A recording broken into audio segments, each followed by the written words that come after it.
Let's break down Scott's outfield tiers up next on Fantasy Baseball Today Express.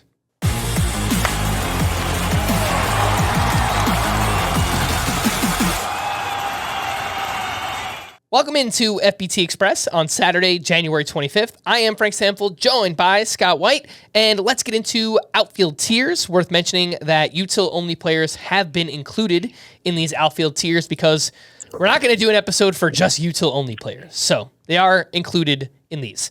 The first rounders include Shohei Ohtani, Aaron Judge, Juan Soto, Kyle Tucker, Mookie Betts, Corbin Carroll, Fernando Tatis, Julio Rodriguez, and Yordan Alvarez. Of the top 17 picks in NFBC ADP, 8 of those have outfield eligibility. Scott, I want to ask you about 2 players on the move this offseason. Juan Soto signing with the Mets, Kyle Tucker traded over to the Cubs.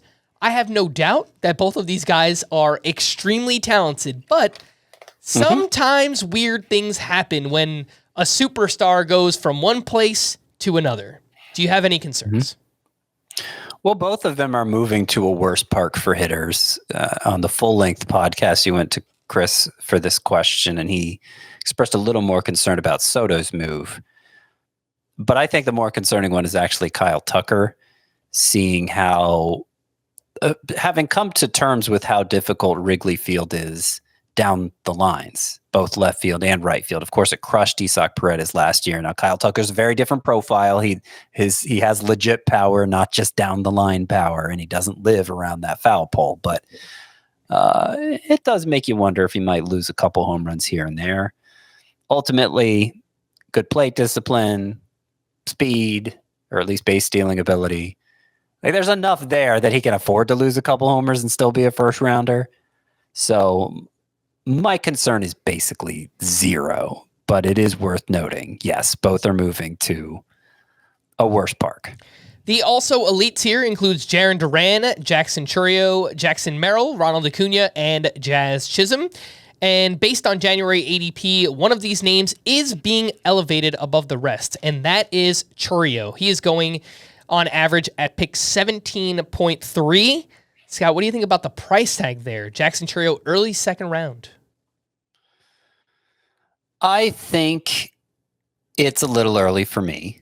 And when I say a little early, I prefer late second round for Jackson Chourio. It means he's going ahead of proven early rounders, guys who do it time and time again.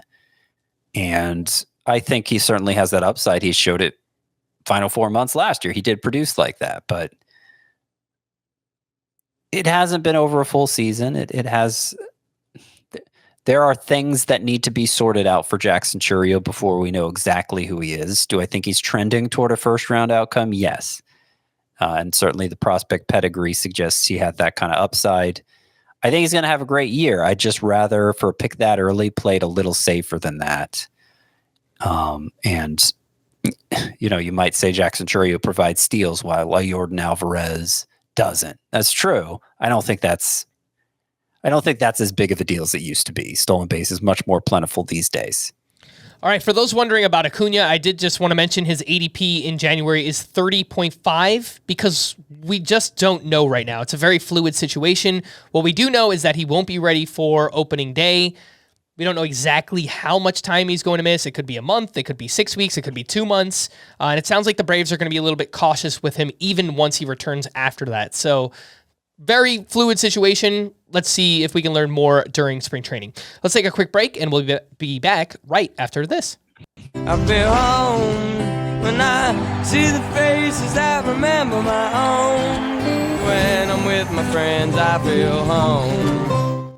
Welcome back in FBT Express. We are breaking down outfield tiers and onto the near elite. Kyle Schwarber and Marcell Ozuna both are util only, not expected to gain outfield eligibility.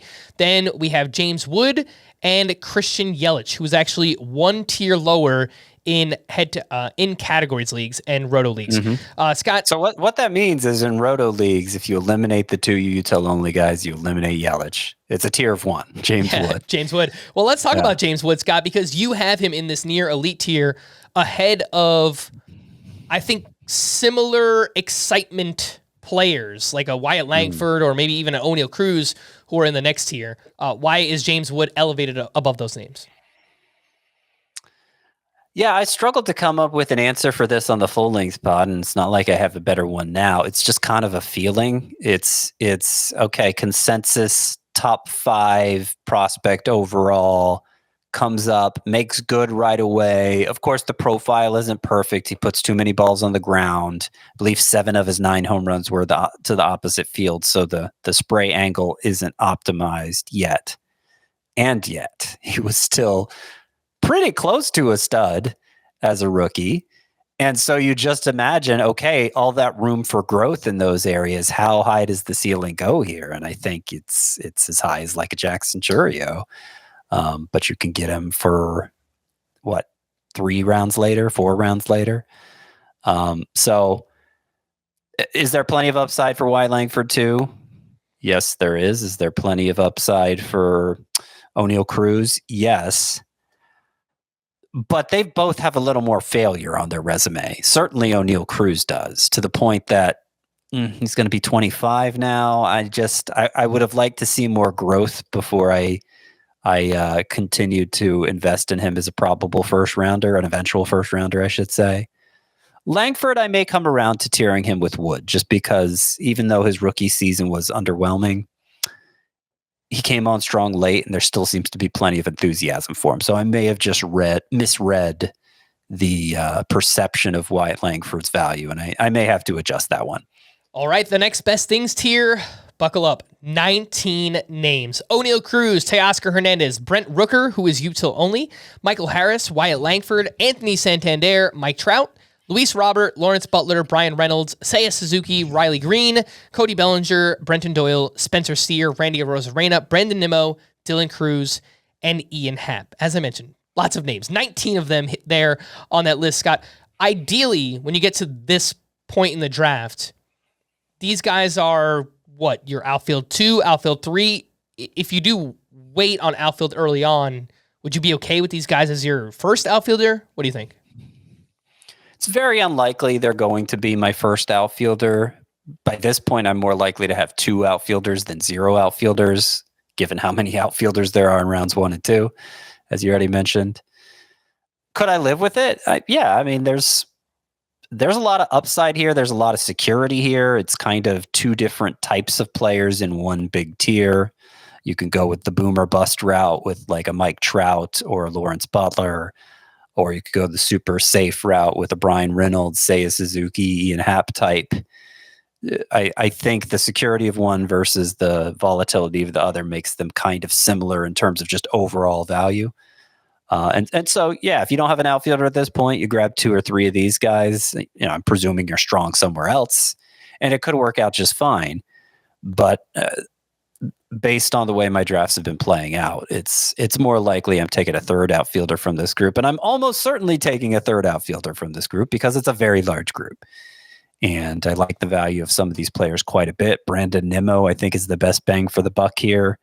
I see him as on very similar footing to Brian Reynolds, Seiya Suzuki, Riley Green. I know his batting average was bad last year. Total aberration, seems to be health related.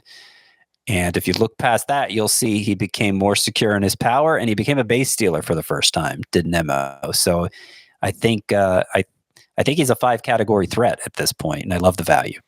All right. If you do want to see the rest of Scott's outfield tiers, you can read the article on the site, cbssports.com/fantasy/baseball, or you can listen to our full-length podcast, Fantasy Baseball Today, on Spotify, Apple Podcasts, or anywhere else podcasts are found. Thanks for listening to Fantasy Baseball Today Express, and we will be back again next week. Bye-bye.